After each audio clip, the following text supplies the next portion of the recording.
Good evening. Tonight's story is called The Babysitter. You know, I don't think taking care of a baby is any great chore at all, if you are properly prepared. I bring my comforts with me. A portable radio, a few books, a hot lunch, a cold drink, a heavy mallet, and if that fails, earplugs. Good heavens, I forgot the baby. Stay right where you are. I'll be back.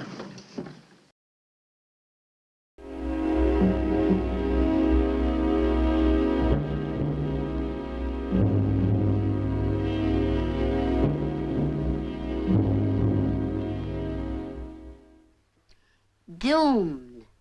Doomed to a violent end, that Clara Nash was. I'm telling you, Sergeant, doomed to a violent end. I know, Mrs. Slocum. You told me 3 times already. And I'm trying to find out, with your help, who murdered her. Oh, the horror of it all. And that wonderful Mr. Nash. And that poor little boy, whatever's going to become of him now. Please, Mom, try to control yourself. And to think that I was practically the last one to see her alive. Me. Mrs. Slocum, if you could just give me a few minutes of your valuable time, I think... My valuable time. Well, thank you very much, Sergeant. You hear that, Janie? The sergeant wants a few minutes of my valuable time. Just goes to show how a person's whole life can be changed just by somebody getting murdered. First, there was the flowers from the Women's Club with a very kind note of sympathy, plus an invitation to tell about my experiences on the fatal night. And now the sergeant wants a few minutes of my valuable time. Well, let's face it, Janie, how much was my valuable time worth yesterday? 85 cents an hour, plus car fare. I was just a plain, simple babysitter. Ah. But look at me now. Mom, lie down for a while. The sergeant will come back later. I just remembered something. That's more like it, Mrs. Slocum. I sent my black taffeta to the cleaners, and it's never going to be back in time for that meeting of the Women's Club. Oh.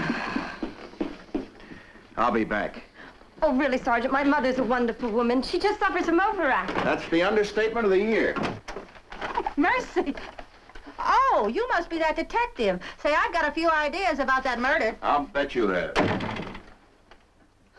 Well, where's your mother, honey? Shh, Mrs. Armstetter, take it easy. She's really had a rough day. Oh, there you are, Lottie. Boy, do you look a mess. Well, come on, honey, refreshments. We got a lot of talking to do. Now. Oh, I'll move over. Isn't this exciting? Look at that. Babysitter questioned in murder. It's in every paper. Your name, your picture, everything. Gee, it makes a person afraid to go out on a job. You know, I was supposed to sit for the Thompsons tonight, but now, I bet you never want to babysit again. Oh, you'd always be imagining a killer was sneaking around or something. Oh, come on, Lottie. I bet you're just dying to tell me all about it, huh? Move over, will you? Well, if that's your attitude.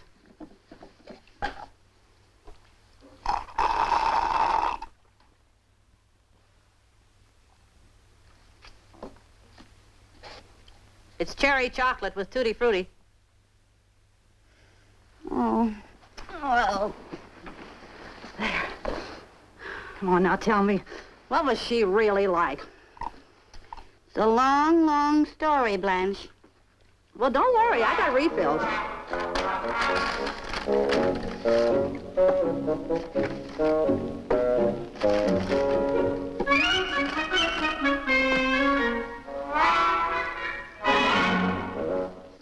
Well, go on.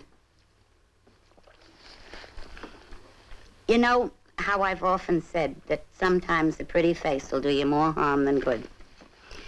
Well, that Clara Nash was doomed to a violent end. Way she was carrying on, she deserved what she got. Oh, shame on you, Lottie. Go on. You know how particular I am about who I sit for. Yeah, well, I never would have sat for her. Except I had a soft spot in my heart for the boy and that wonderful Mr. Nash. What a gentleman he was. And the way she treated him, he deserved something better.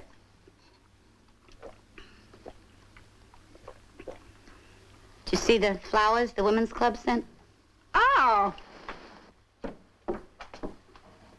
Potted plant would be less trouble. The way she's been carrying on. Since the separation, not even divorced, mind you. Running around with lounge lizards like that Mr. DeMario. He was the one that took her out last night, before she was killed. Listen. Do you think that DeMario did it? Who knows? Gives me the creeps. He's the slippery type, you know? Well, why not him? Listen, he brings her home, see? They've been drinking, maybe. Then she asks him to drive you home to get rid of him. But he fools her. He comes back. Did act kind of peculiar in the car coming home. Never opened his mouth once except to say goodnight. It was kind of funny, wasn't it? Yeah. Well, as I say, anybody could have done it. They say when they found her strangled. I don't even want to think about that.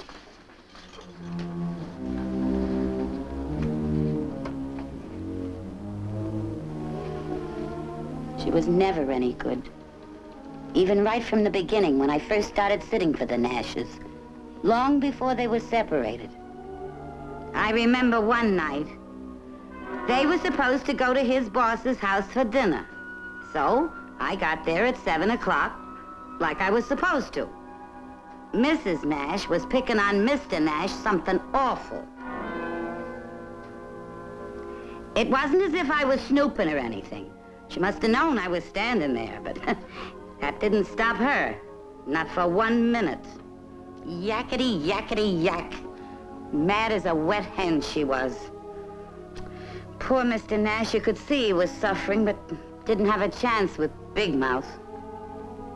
And what was she blowing her top about this time? Well, I'll tell you, because she didn't want to go to the boss's house for dinner. Just because Mr. Nash asked her to change her dress. You should have seen her decked out like a showgirl or something. But she refused to get into something respectable. She'd rather go out someplace fancy the way she was than keep her husband on good terms with his boss. I won't even repeat some of the things she had to say. And that poor man, what he must have been going through.